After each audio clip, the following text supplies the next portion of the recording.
예, 선교의 동력자 그리고 세계를 품은 그리스도인 여러분 평안하셨습니까? 오늘 이 월드 크리스천 무브먼트 제 52강 특강 그 두 번째 특강인 역사 한국 교회 역사에서 배우는 이 선교 전략들 그 세 번째 시간을 강의하도록 하겠습니다.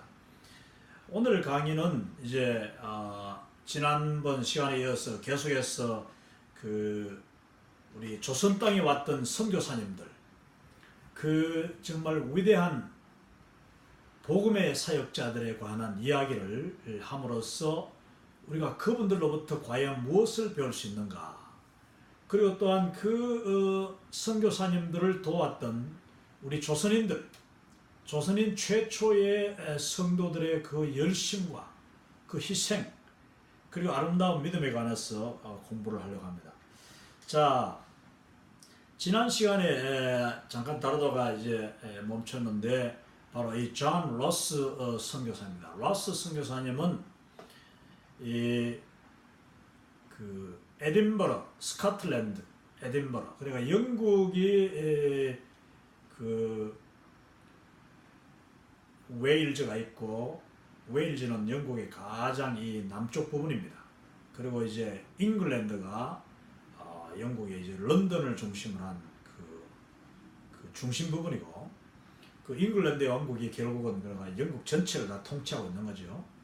그리고 저 위에 이제 스코틀랜드 왕국이 사실은 가장 큰, 지역적으로 가장 큰, 주로 산악이 많고 이래서 뭐 옛날에는 좀 그렇게 부유하지는 않았으나, 그러나 산악 사람들이라서 굉장히 이 스코틀랜드 지역은 사람들이 기골이 장대하고 굉장히 호전적이고 용맹무쌍하고, 그래서 그 복음도 굉장히 천천히 들어갔는데 그 이 스코틀랜드에 하나님께서 놀랍게도 이 장로교, 이제 종교개혁 이후에 장로교가 존 낙스 목사님을 중심으로 해가지고 이 스코틀랜드 장로교가 형성이 됩니다.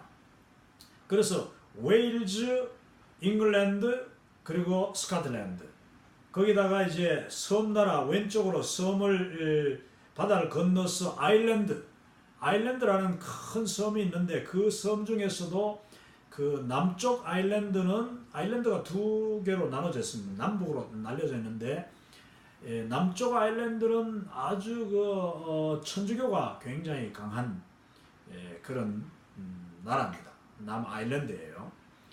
근데 거기는 뭐 그냥 아일랜드로 합니다. 그리고 북아일랜드는 이제 하나의 그 나라인데, 이 북아일랜드는 개신교 중심의 그런 지역입니다. 근데 그 북아일랜드는 영국의 지금 영토의 일부지요.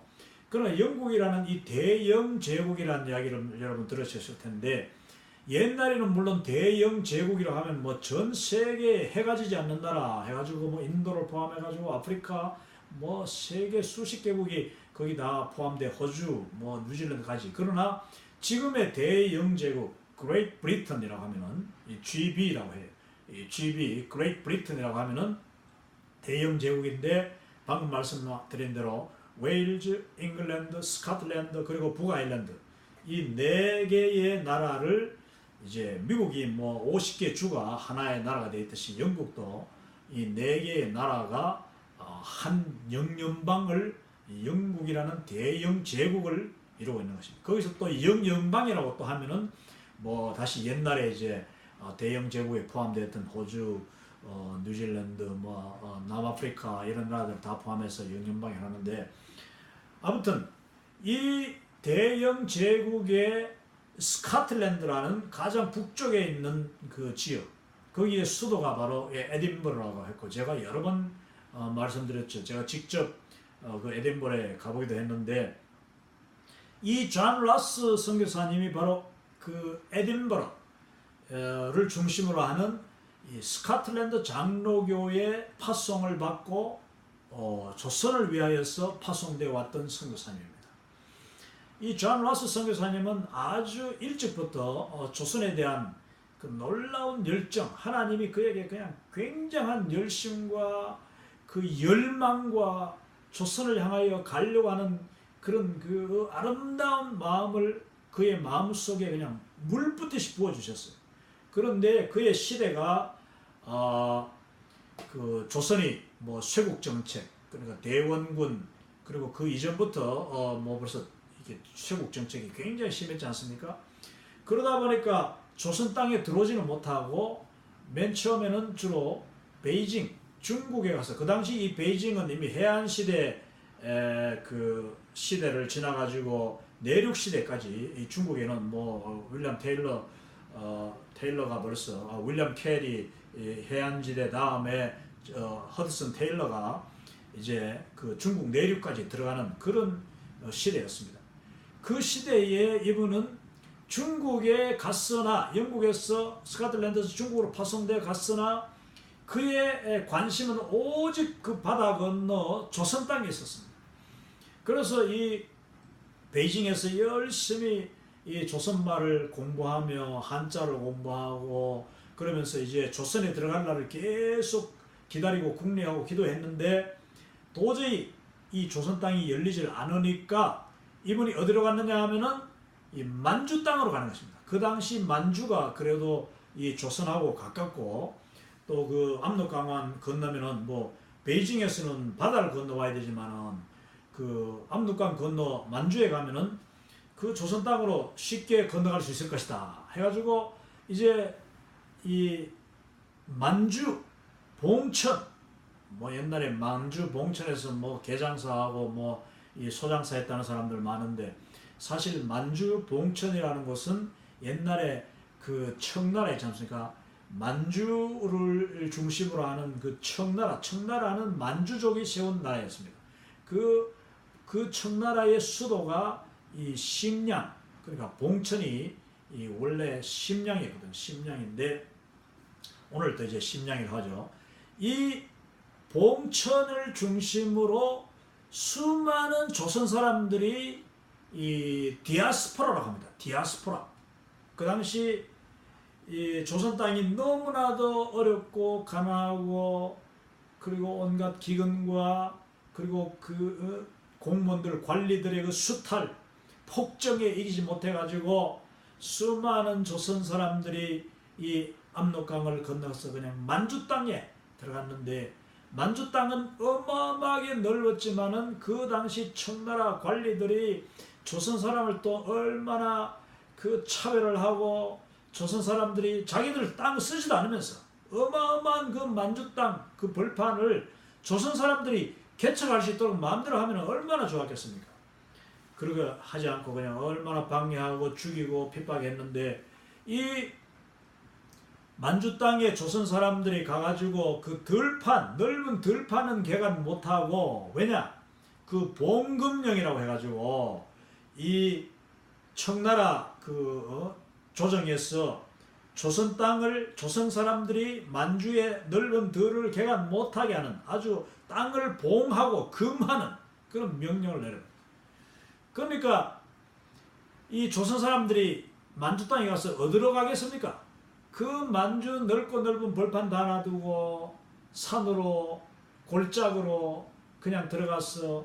그래도 그 산으로 골짜기로 갔는데 그 들판에 이어지는 산들이 조선 땅에 있는 험한 산비탈보다도 훨씬 더 산이 좋아요. 산세가 완만하고 산세가 크고 땅이 또 아무도 건들지 않는 땅이니까, 아니 뭐 중국 사람들은 그 들판도 다 차지 못하는데 조선 사람들은 중국 사람들이 건드리지 않는, 그리고 중국 조정이 손이 미치지 못하는 그 산골로 들어가고 또 들어가고 또 들어가고 깊숙이 들어가서 손이 미치지 않는 곳에 가서 이제 화전을 하는 겁니다.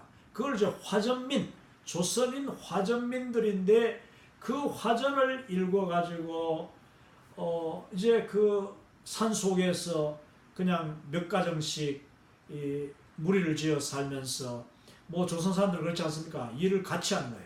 화전이라는 것도 여러분 그 맨 땅에 그야말로 숲을 이제 불태워 가지고 거기서 땅을 일구고 다 뿌리 캐내고 바위 돌 다 골라내고 그다음 그 땅을 밭을 만들어 가지고 이제 그 옆에다가 운막 같은 집을 짓고 살아가는데 그 일을 한 가정이 하긴 어려운 거예요. 그래서 이제 대략 몇 가정들이 들어갑니다. 몇 가정, 주로 친척들, 뭐 이웃들, 가난 친구들이 이제 조선 땅을 떠나가지고 우리가 조선에서는 그냥 소장농들, 그 지주들의 그 숙탈과 온갖 관리들의 그냥 폭정에 견디지 못하니까 우리가 좀 자유롭게 땅도 마음껏 내가 일구면 그 다 내 땅이 되는 그런 땅이 만주에는 있다 하더라 하니까 수많은 조선 사람들이 만주로 그냥 남부여대 보따리 지고 이고 가가지고 거기서 화전민을 일구고 있었던 것입니다.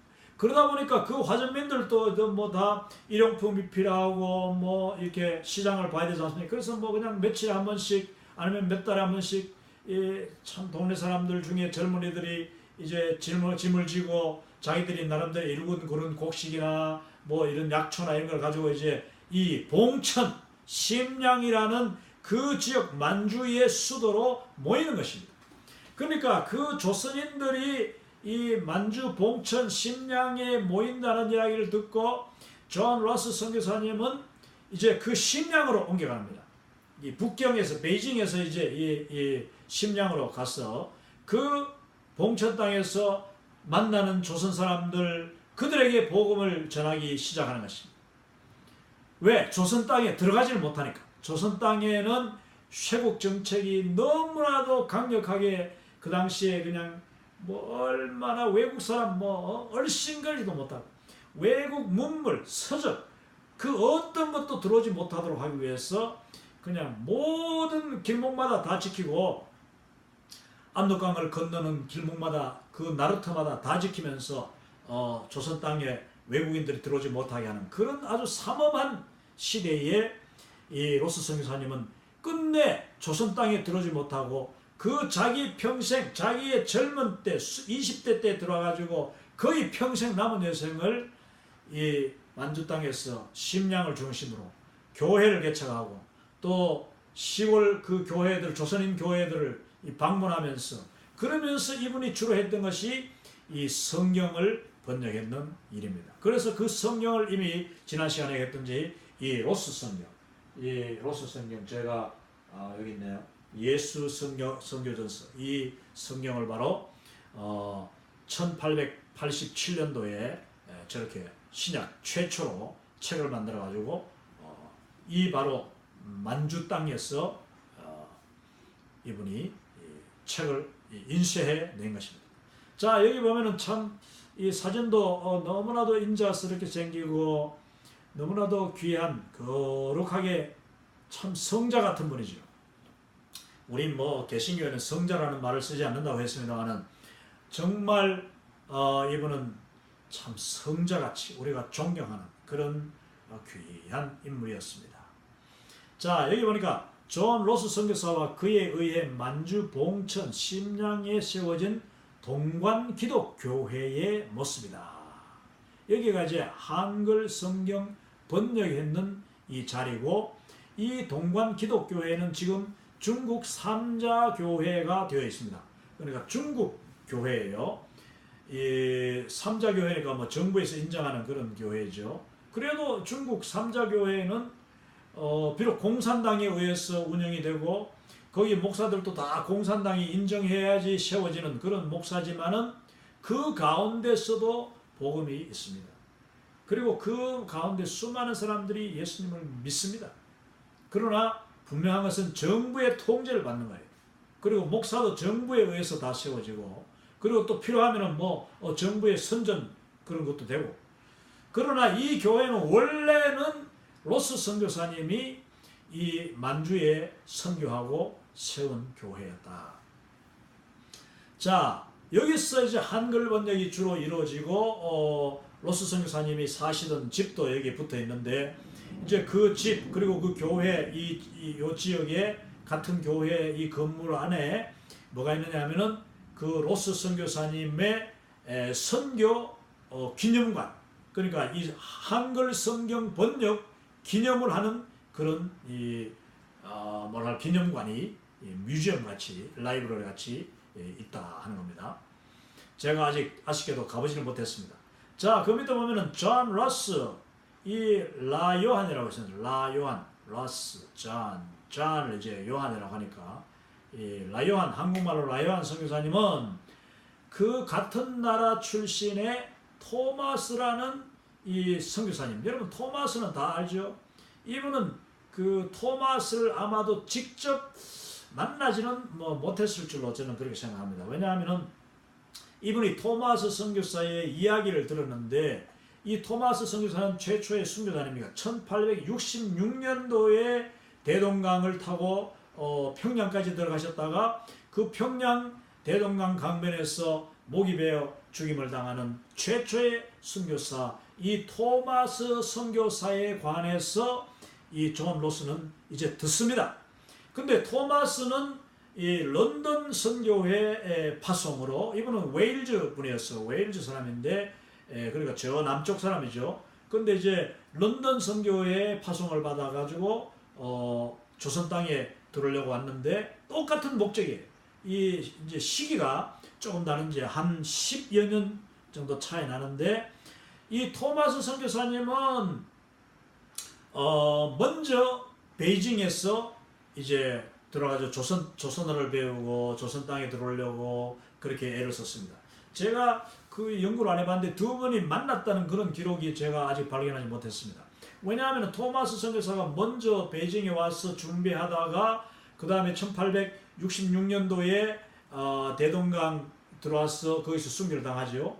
그런데 이 로스 선교사님은 그 스코틀랜드 성서공회의 후원을 받아, 그러니까 후원한 선교 단체도 다릅니다. 영국 런던 그 선교회 파송받은 토마스 선교사님과 스코틀랜드 장로교 선교회, 스코틀랜드 장로교 교단 선교에서 파송받은, 특히 성서공회의 후원을 받고 스코틀랜드 장로교에서 파송을 받은 이 로스 선교사님은 소속이 다르고 시기적으로 약 10년 정도 차이 납니다. 그래서 1872년도에 이제 9월달 결혼을 금방 하고 신혼인 아내 슈투어트와 함께 만주에 정착했다. 베이징을 거쳐가지고 만주에 정착했다. 그러니까 이분이 이제 아마도 베이징에 갔을 때는 이미 토마스 선교사님이 순교를 하고 난 뒤로 이제 생각이 됩니다. 시기적으로. 그런데 이 두 부부가, 신혼부부가 부인과 함께 1872년도에 이제 이 만주 땅에 들어갔을 때에 정말 안타깝게도 거기서 첫 아들을 낳았는데, 그것도 겨울입니다. 3월 30일이니까 이 조선 땅만 해도 3월 달에 조선만 해도 추운데 만주 땅은 3월 30일 아직까지 겨울이에요. 이 겨울에 아들 드리먼드를 이제 출산하는데 그게 1873년 3월 31일이라고 했습니다. 73년 3월 31일 그의 아내가 결국 아기를 낳다가 출산 직후에 순교를 하고 맙니다. 너무나 안타까운 일이죠. 자, 이 로스 선교사님도 분명히 20대예요. 이제 금방 결혼해가지고 결혼 1년 만에 아내를 영국에서 데려가지고 1년 만에, 그것도 만주에 가서 본격적으로 조선을 위해서 선교를 하려고 하는데 이렇게 아내가 돌아가셨으니 얼마나 안타까운 일입니까?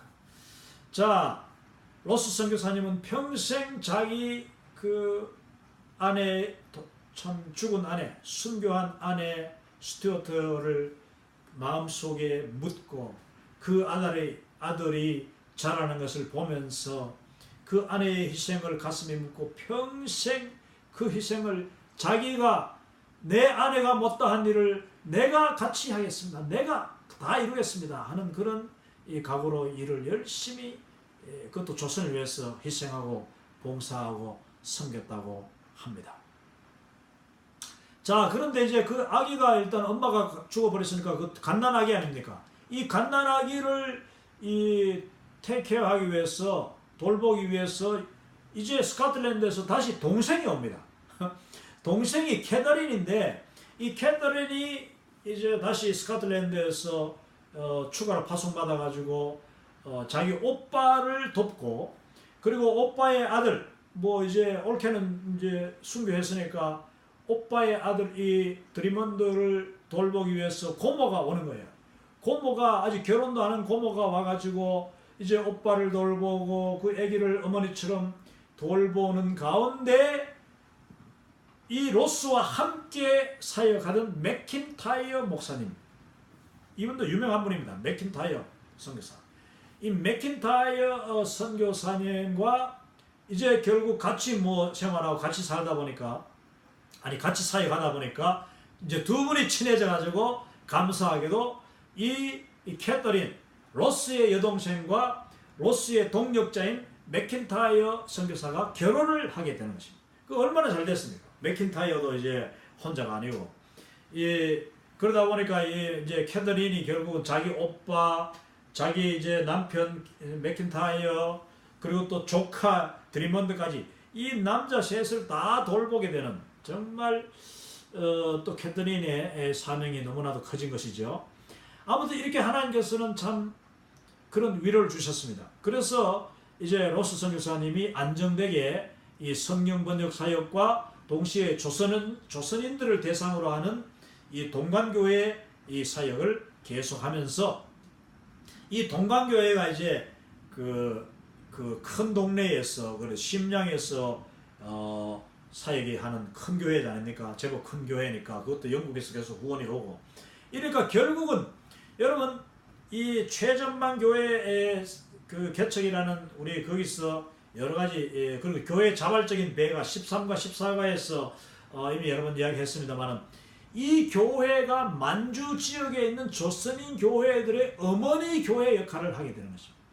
그래서 이제 만주 땅에 정말 그 산골 골짜골짜기에 숨어서 개간하고 있는 조선인들, 그들을 이 로스 선교사님이 찾아다닙니다. 찾아다니면서 그들에게 신방하고 또 세례도 주고, 교회 지도자도, 장로도 세우고, 영수도 세우고, 권사도 세우고, 집사도 세우는 일들을 이 로스 선교사님이 하게 되는 것입니다. 조선 땅에 들어오지 않았으나 조선인들을 위하여서 너무나도 위대한 일들을 했던 선교사님. 그것도 1873년, 72년부터 했으니까 여러분 1885년도, 84년도에 앨런 선교사가 들어오고 85년도 4월 5일에 이제 아펜젤러와 언더우드 최초의 공식 선교사가 들어왔는데, 그보다도 12년 전에 이미 로스 선교사님은 만주에서 교회를 세우고 조선인들을 사역하고, 그리고 조선어 성경을 번역했다는 것입니다. 이건 놀라운 일이잖아요. 그러면은 그런데도 불구하고 우리가 조선의 그 공식 선교 시작을 1885년, 그거는 사실 그렇게 큰 의미가 저는 없다고 생각합니다. 어쩌면은 이 로스 선교사님의 이 조선 사역이 만주가 옛날에 그냥 국경이 있다 뿐이지, 그냥 그 백성들은 마음대로 드나들었어요. 백성들은 마음대로 드나들었다니까요. 그냥 국경에서 검문만 할 뿐이지 조선 백성들이 만주는 마음대로 넘어갔어요. 마음대로 넘어가고 또 만주에서도 막 들어오고, 그러면서 이제 서로 장사하고 무역하고 이렇게 교류 얼마든지 가능했던 것입니다.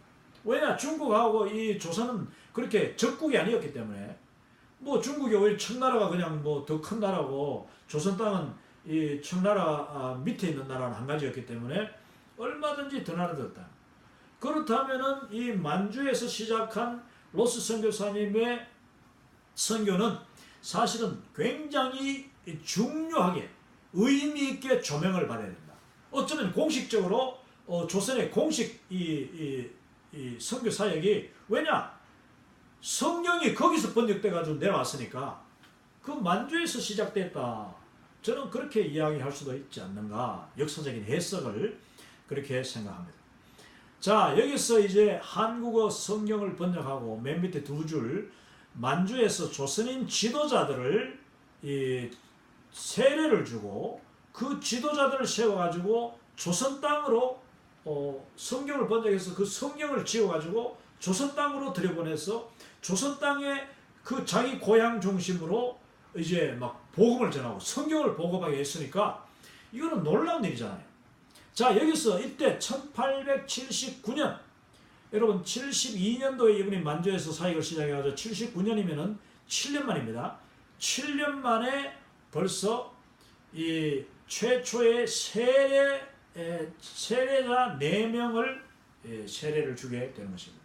이때 이응찬, 백홍준, 이성하, 김진기 이런 분들이 최초의 세례를 받은 청년들이었다. 조선인 청년들이었어.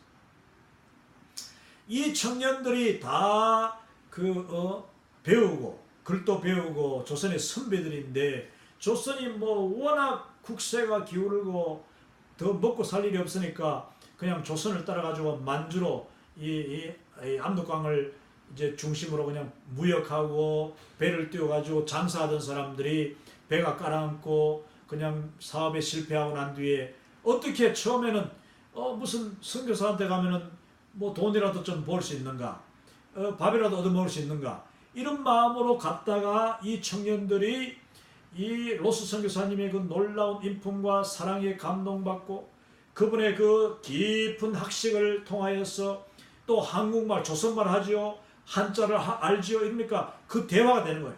그 가운데서 이분들이 복음을 받아들이고 성경 번역에 동참을 합니다. 처음에는 물론 이분이 믿지 않았다고 저는 생각해요.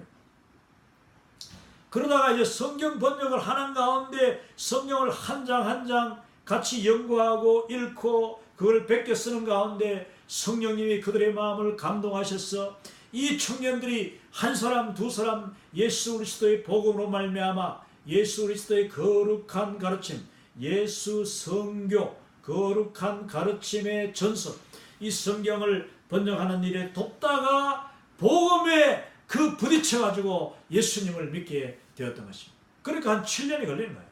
7년이 걸렸을 때 이 로스 선교사님은 정말 장로교가 지금도 그렇지만 세례를 뭐 쉽게 안 주지요.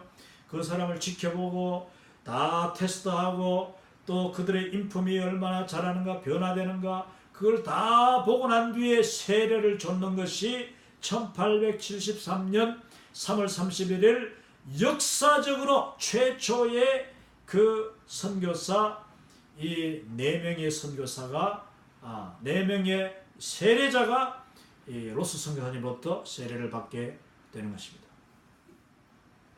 자, 이것은 이제 나중에 우리가 또 보겠지만 감리교 역사를 또 보면은 또 감리교 역사는 나름대로 역사가 또 있는 거예요. 그러니까 이건 장로교 역사라고 여러분 보시면 되겠습니다. 나중에 감리교도 거의 비슷한 시기에 또 하나님의 역사가 일어나니까 한번 봅시다. 일단 여기서 지금 이 장로교 최초의 세례자 4명이 이영찬, 백홍준, 이성하, 김진기 이 4명의 청년들이고 그들은 세례를 받고 역시 로스 선교사님을 계속 도와서 성경 번역에 조선어 성경 번역에 전념하게 된다. 이들이 바로 이제 우리가 퍼스펙티브에서 배운 대로 맨 처음에는 쌀교인으로 시작해가지고 진실한 크리스찬으로 거듭나게 되는 그 과정을 이분들을 통해서 볼 수 있습니다. 자, 쌀교인이라는 말은 퍼스펙티브에 나오는 이야기로 라이스 크리스찬, 우리가 먹는 쌀 있죠. 쌀을 위해서 그러니까 밥을 얻어먹기 위해서 선교사를 만났다가 그 말은 또 다른 말로 하면 돈이라도 좀 벌까 하는 마음으로 선교사를 만났는데 그 선교사와 교제하고 돕고 서로 왕래하고 그러고 난 뒤에 이제 대화하는 가운데 성경을 배우기 시작했을 때에 처음에는 쌀을 얻기 위해서 돈을 얻기 위해서 물질적인 도움을 받기 위해서 선교사에게 접근했다가 결국은 그 선교사의 인품과 그리고 복음의 그 강력한 역사, 성령의 역사하심에 부딪혀가지고 예수님을 믿게 되는 사람을 이제 쌀교인에서 참교인으로 이렇게 우리가 과정을 이야기할 때 그렇게 이야기합니다. 많은 사람들이 특히 선교지에는 오늘날도 이 라이스 크리스찬, 쌀교인으로 시작해가지고 복음을 받아들이는 사람들이 많이 있습니다. 그건 우리 선교사님들이 많이 경험하죠. 또 뭐 많은 경우 그 쌀교인들이 그냥 쌀교인으로 끝나버린 경우가 많죠. 쌀을 구하러 왔다가 돈을 이렇게 뭐 좀 얻어볼까 하고 뭐 운전도 해주고 마당 청소도 해주고 아이들도 봐주고 뭐 어디 가면은 뭐 이렇게 안내도 해주고 그렇게 하던 사람들이 어떤 사람은 그냥 선교사님을 피해를 주고 돈을 훔쳐가거나 사기를 치거나 또 뭐 차를 갖다 훔쳐간다든지 온갖 그런 해롭게 하는 사람도 있습니다. 그러니까 라이스 크리스천이 다 진실한 크리스천으로 바뀐 것은 아니에요.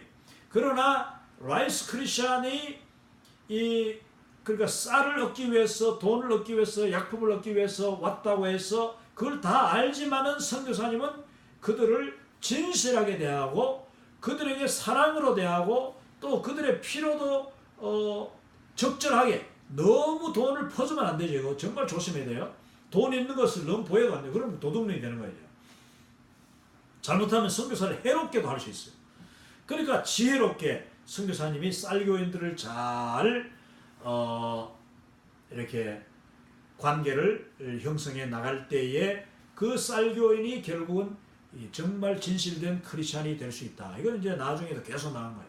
뭐 장로교, 감리교, 온갖 모든 한국 교회 역사의 쌀교인이 진실한 그리스도인 되는 그런 과정이 너무나도 많고 그 쌀교인으로 시작한 어쩌면 무지랭이 복음으로 볼 때는 뭐 복음의 기독교적인 차원에서 볼 때는 완전 무지하고 무지몽매하던 사람 심지어는 뭐 선비도 아니었고 양반도 아니었던 사람이 천민 출신이었는데도 불구하고 복음의 놀라운 능력과 말씀의 그 성령의 권능에 의해서 한국 교회의 위대한 지도자로 성장하는 이제 그런 일들을 우리가 많이 보게 되었습니다. 여기도 이제 이영찬, 백홍준, 이성아, 김진기 이분들의 그 한국 교회 역사를 다 뒤져보면 놀라운 정말 지도자가 되고 헌신자가 되고 순교자가 되고 하나님께서 그 당시 선교사 로스 선교사님을 돕는 자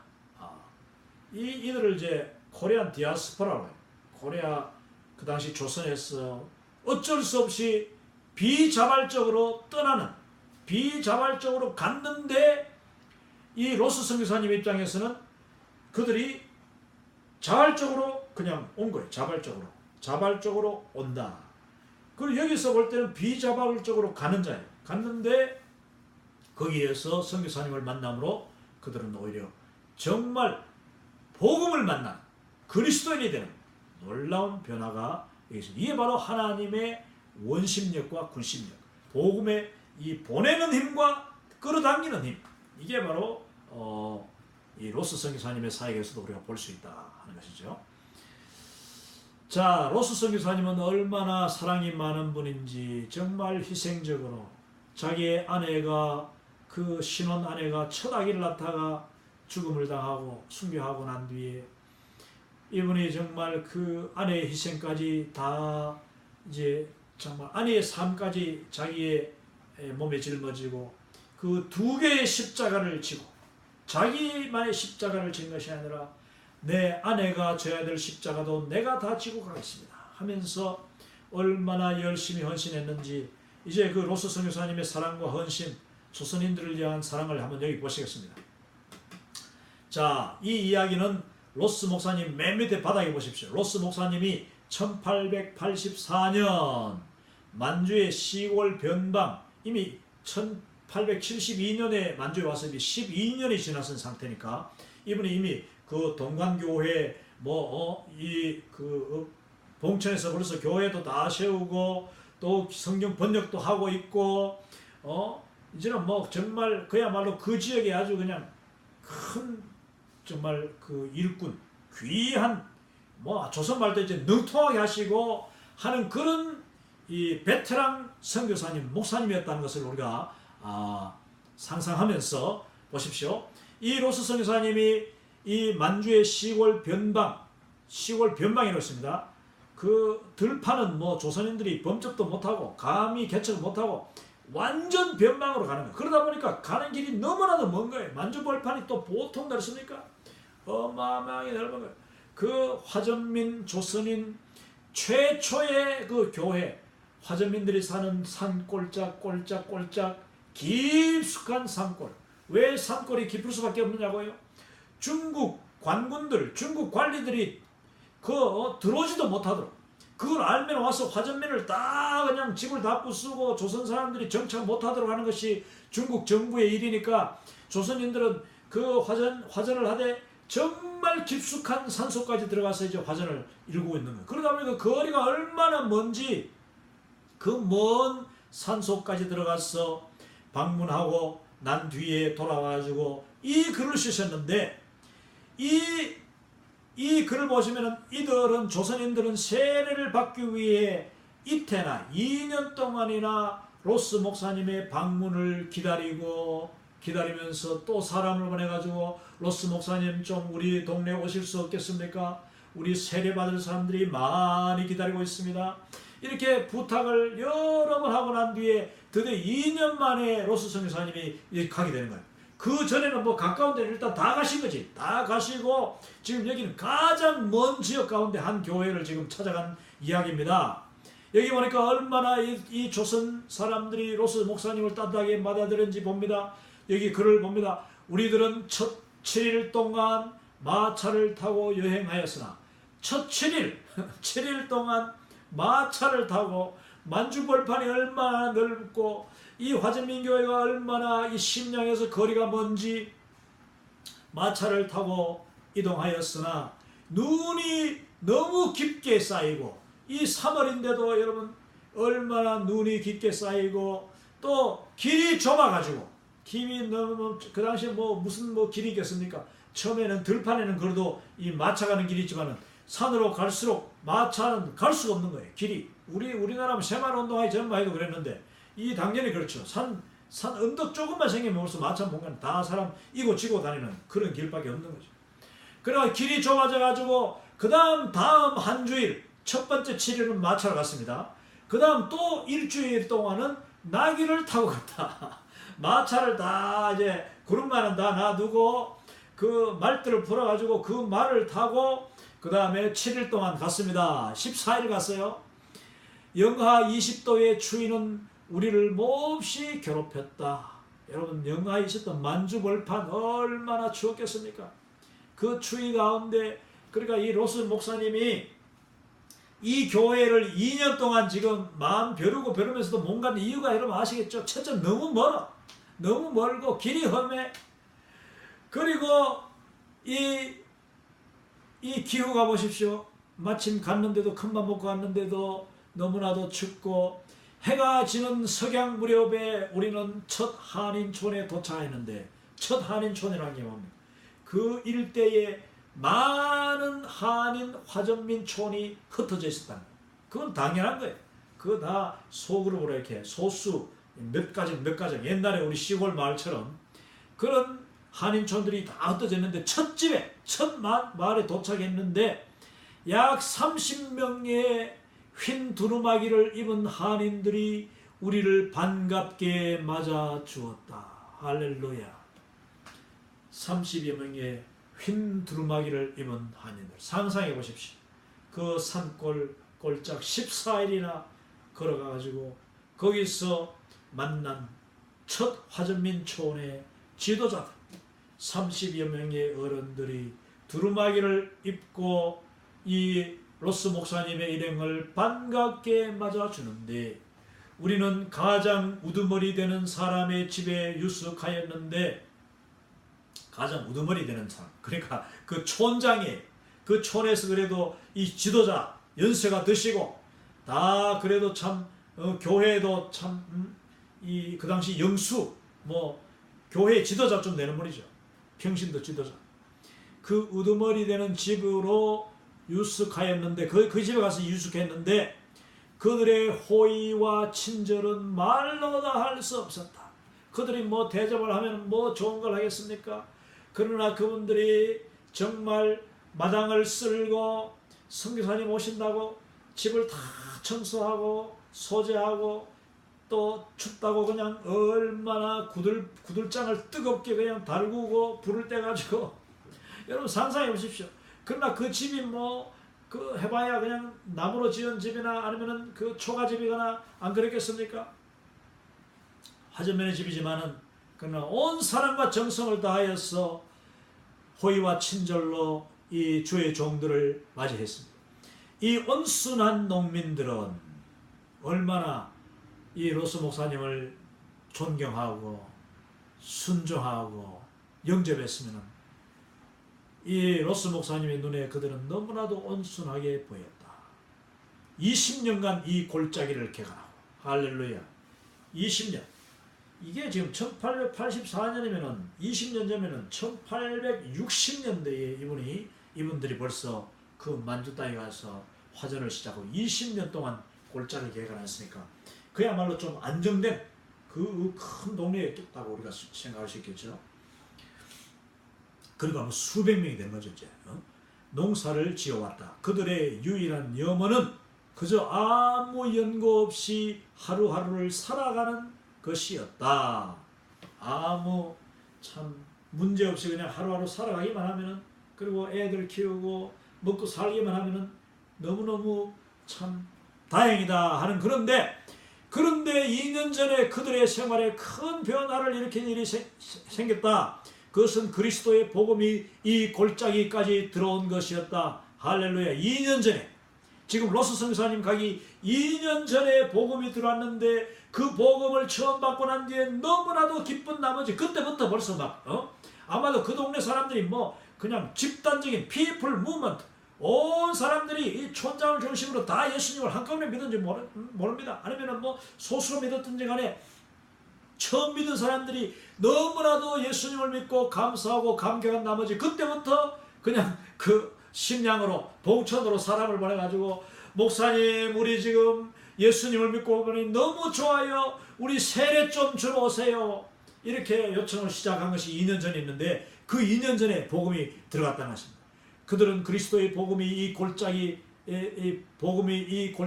들어온 것이었다. 그리하여 수백 명의 조선인들이 구원의 길을 찾아 날마다 즐거운 생활을 보내고 있었다. 할렐루야. 조선에서 가난하게 소장농으로 아니면 노비로 정말 인간 취급 제대로 받지 못하고 대대손손 내려오던 이 사람들이 조선을 떠나가지고 그냥 도망가듯이 떠나서 디아스포라가 되어서 만주 벌판 다 놔두고 그 벌판이 봉급령 때문에 개척도 못하니까 그 산속으로 그냥 밀려 들어가가지고 산속 가운데서도 가장 깊은 산속, 중국 뗏놈들이 들어오지도 못하는 그 산속, 거기서 개간을 시작한 지 20년 18년 동안은 이분들은 그냥 먹고 사는 일에 밥만 입에 풀칠만 했으면, 그리고 자식들을 먹일 수만 있으면 공부고 뭐고 아무런 기대도, 왜 조선 땅에서도 그렇습니까? 그 기대도 하지도 않을 뿐더러 그냥 우리는 먹고 살 수만 있으면, 생명만 유지하면은 큰 문제만 없으면 다행이라고 생각했는데, 그런데 놀랍게도 그들에게 복음이 여러분 권서인을 통하여서 들어갔는지, 아니면은 이 로스 선교사님이 보낸 어떤 전도자들이 가서 전도를 했는지, 어떻게 정말 이 꼴짝꼴짝에 복음이 들어갔을까요? 아무튼 놀라운 일이죠. 정말 저의 고향에 저희 증조부가 예수님을 처음 믿을 때처럼 200리끼를 당나귀 끌고 약재를 그냥 싣고 가가지고, 한약재 말입니다. 시골에서 나온 한약재들을 모아가지고 이제 대구 약정골목 그 양령시장에 갖다 파는데, 그 200리끼를 당나귀 끌고 가서 그 시장에 갔더니 그 대구 양령시장에 길거리에서 복음 전하고 있는 이 선교사님들, 그 당시 선교사님들이 대구에 와서 이제 대구 제1교회 세우고 막 이렇게 복음 전할 때에 우리 증조 할아버지가 그 당나귀 끌고 약재를 팔러 갔다가 양령시장에서 선교사님을 만났는데, 처음에는 그냥 구경하러 사람들이 와 몰려서 구경하러 갔다가 거기서 눈이 번쩍 뜨이고 저런 일이 있는가, 무슨 이야기인가 해가지고 선교사님을 개인적으로 만나고 또 만나고 하는 건데, 이분이 예수님을 믿고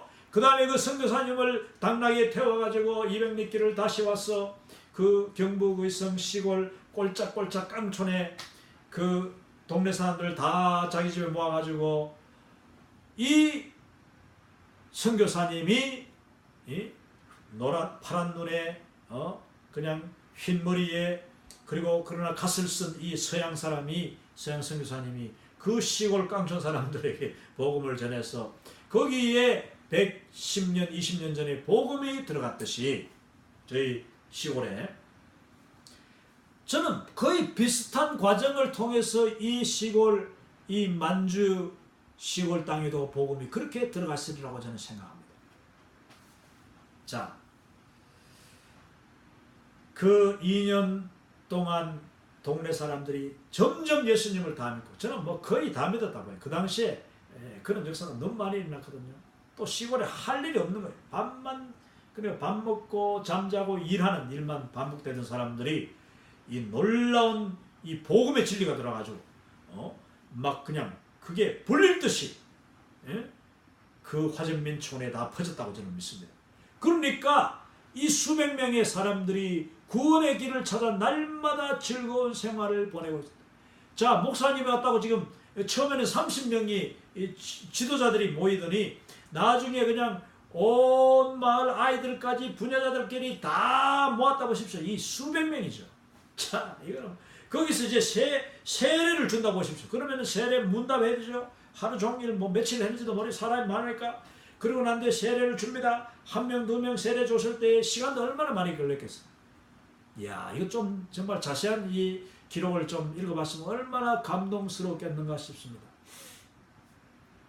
제가 어릴 때 저희 그 의성 시골교회 뭐 복음이 들어온 지 벌써 수십 년이 됐지만 아직까지 교회들이 그냥 조그만 교회들이 그냥 꼴짝마다 다 있었어요. 그러니까 거기 목사님이 아무도 없는 거예요.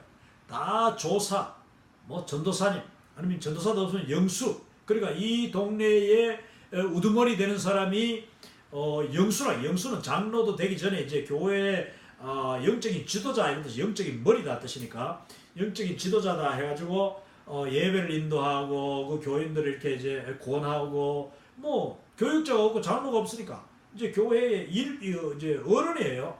그런 마을마다 이제 영수가 있었는데 그런 상황에서 1년에 딱 한 번 우리 마을에는 성탄절 바로 전인가 후에, 왜냐하면 이 목사님이 우리 자기 교회 성탄절도 해야 되니까 성탄절 전인가 후에 와가지고 저희 시골에 이제 시골 교회에 1년에 한 번씩 오셔가 그분을 당회장이래요. 당회장님이 조금 이제 큰 지역에 살아요. 이제 저 뭐 읍이나 이런 데 사는 분이 한 몇십 리 떨어져 있죠. 버스를 타고 옵니다. 1년에 한 번 오시는데 버스를 타고 오면은 그분이 이제 가방을 들고 오기도 하고, 어떤 목사님은 한복을, 내가 기억하기에 한복 입고, 그 다음에 이제 그때는 가방이 없으니까 보자기 있죠. 보자기에다가 이제 뭐 이렇게 조그만 이런 박스, 이 박스였던 박스 안에 성경이나 자기 이제 이런 것도 옷 같은 것도 넣고 해가지고 그걸 이렇게 박스를 들고 오셨어요. 그러면은 우리가 동구밖까지 우리 집에서 우리 동네에서 동구밖까지 한 600m쯤 되는데 그 길은 이제 차가 못 들어오는 길이에요. 그냥 뭐 다 걸어서 이고 지고 가는 길밖에 없는 거죠. 그게 나중에 새마을 운동하면서 이제 구루마길이 나와 있습니다. 했는데 정말 깡촌이죠. 그 이제 버스가 쓰는 신장로까지 이 500m, 600m를 걸어가지고 그 추운 벌판에, 신장로 지나가는 벌판에 버드나무 밑에서 그냥 기다리는, 뭐 버스가 언제 온지도 몰라. 그냥 오후 내내 기다리는 거죠. 그러다가 저녁 때쯤 버스가 이제 참 먼지를 푸르푸르 날면서 옵니다. 그래서 버스가 서면은 거기 목사님 같은 분이 딱 내리는 거예요.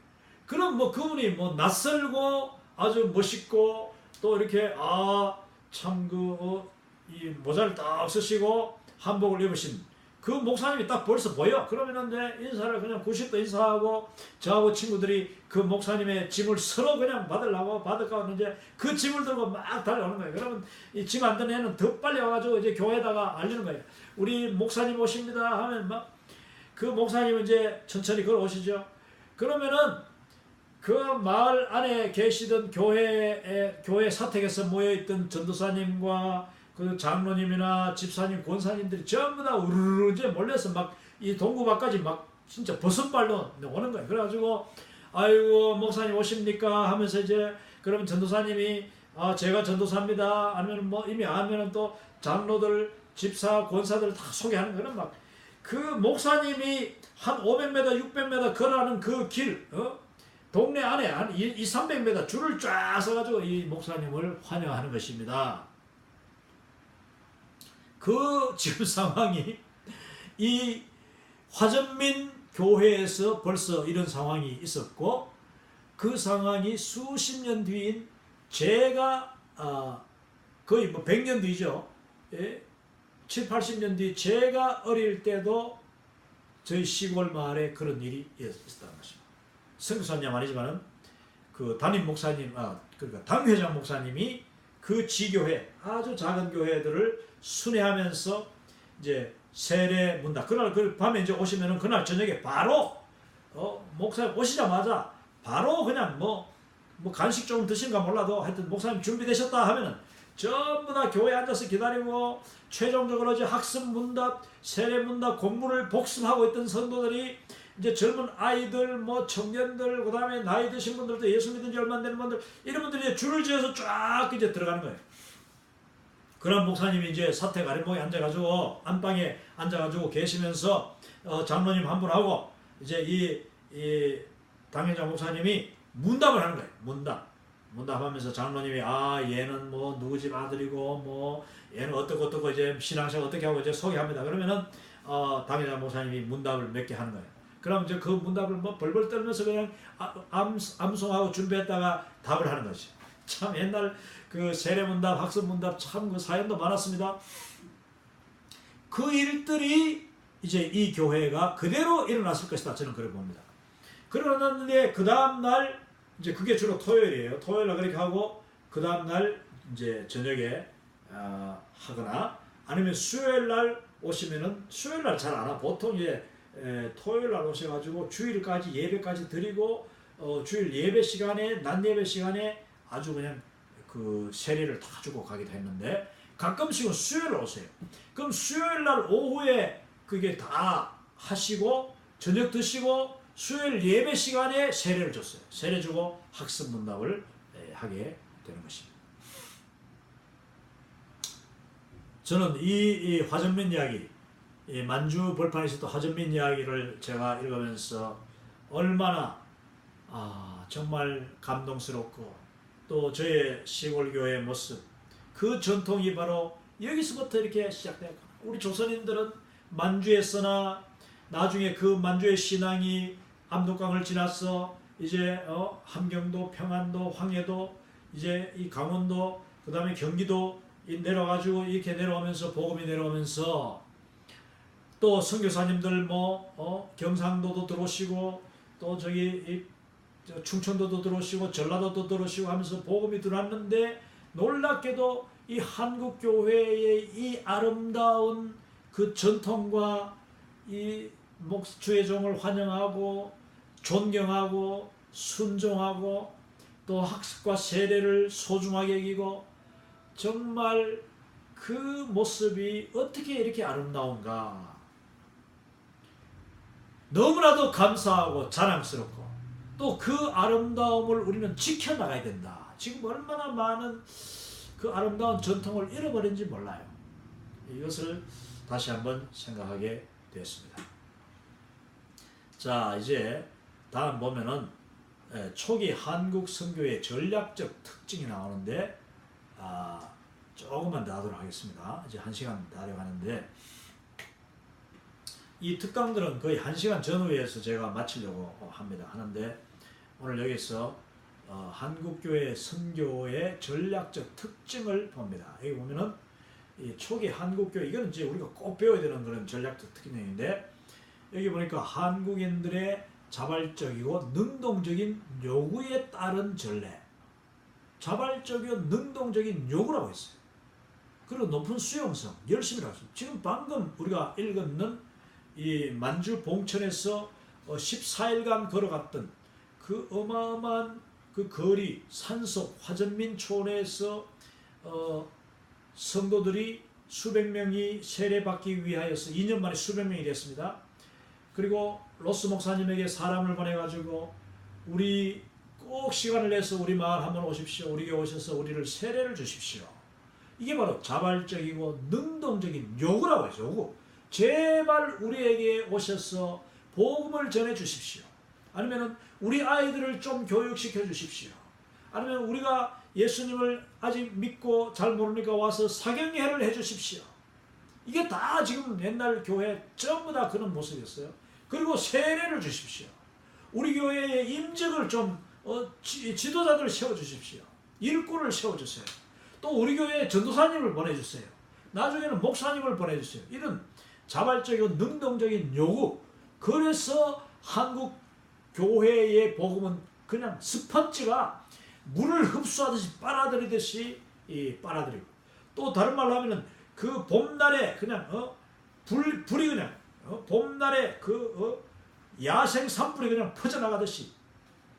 야생 산불은 여러분 잔디밭에 불이 붙으면요, 그걸 갖다 소나무 가지로 가지고 툭툭 치면은 불이 툭툭 튀어가지고 금방 더 불 끈다는 것이 그냥 훨씬 더 불이 타버려요. 그래서 옛날에는 쌀나무 빗자루 가지고 안에서 이제 밖에서 안으로 막 쓸어 담아야 돼, 불을. 그래야지 불이 밖으로 안 나가지. 그냥 쉽게 두드린다고 불이 꺼지는 게 아니에요. 이 산불처럼 요원의 불길, 특히 핍박이 있으면 있을수록 한국교회는요, 핍박, 이 일본 사람들이 그냥 핍박한다고 막 교회를 핍박하면은 이 불이 그냥 툭툭 더 튀어나가듯이 그냥 더 복음이 확산되었다는 것을 우리가 알 수 있습니다. 두 번째, 이 조선 초기 교회는 성경이 선교사보다 먼저 들어왔다. 성경이 만주에서 벌써 먼저 번역되고 일본에서 먼저 번역되고, 그 성경을 들고 벌써 조선어를 배운 선교사가 성경책을 들고 국내에 들어왔다. 이거는 놀라운 일이에요. 그래서 말씀이 이미 하나님이 조선에는 조선교회에 한국교회에 하나님 말씀의 은혜를 주셨다. 말씀의 은혜. 그것도 말씀을 번역할 때 얼마나 수준 높은 그 영국에서 최고의 공부를 하시는 분들, 미국에서 최고의 공부를 하고 학생 자원운동으로 말미암아 최고 엘리트들이 이 헌신해가지고 조선 땅에 와서 그들이 번역한 성경. 그러니까 말씀이 정확하게 번역되고, 그 말씀을 또한 우리 조선 성도들은 얼마나 열심히 받아들였습니까? 그래서 말씀 위에 건강한 기초가 형성되고, 또 피선교지에, 그러니까 한국 조선의 상황을 고려한 신중한 접근을 선교사님들이 했습니다. 그 당시 선교사님들이 얼마나 지혜로운지 몰라. 그래서 의료, 교육, 그러니까 병원도 세우고 학교도 세우고, 그래서 조선 사람들, 그것도 천하고 무지한 사람들을 교육으로 세우면 되겠다. 그리고 한국 사람들이 자녀에 대한 그 열정, 그 교육열이 대단한 것을 이미 빨리 파악하고 그걸 통해서 그걸 도구로 삼았다.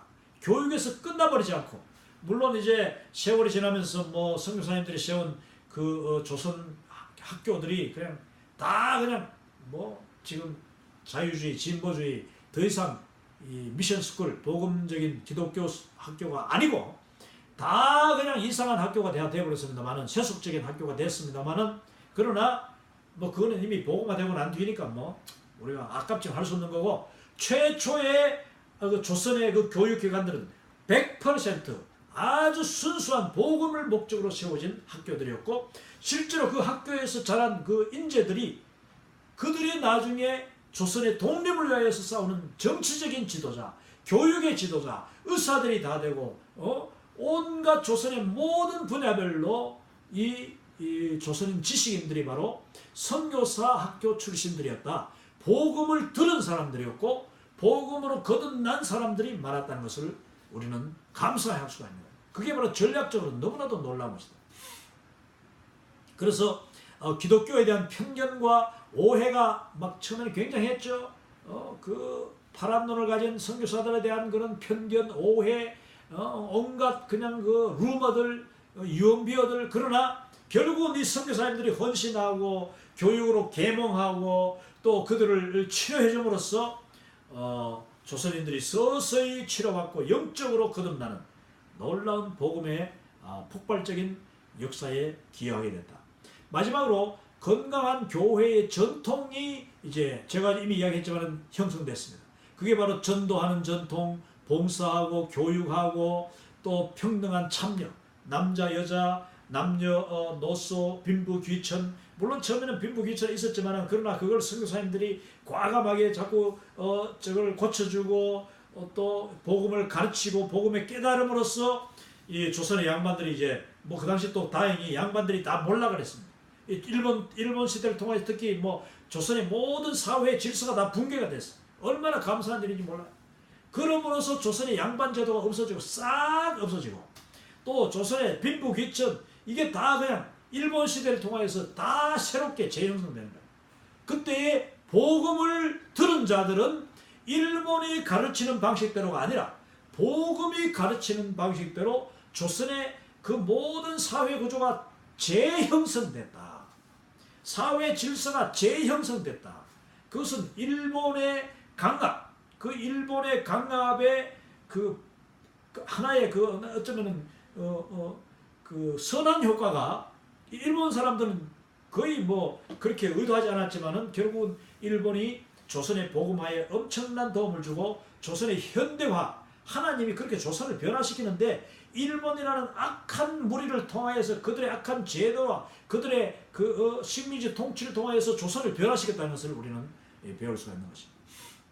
그리고 여기서 이제 전도, 봉사, 교육 이런 내용들은 아주 아름다운 전통들을 제가 다음 시간에 더 이어서 하도록 하겠습니다. 오늘은 그러면 여기까지 1시간 동안 했는데 강의를 마치고 이제 한국 그 교회 역사 4번째 강의를 다시 다음 시간에 준비해서 찾아뵙도록 하겠습니다. 할렐루야, 감사합니다. 주님 안에서 이 더운 날씨에 또 건강하시기를 바랍니다. 감사합니다.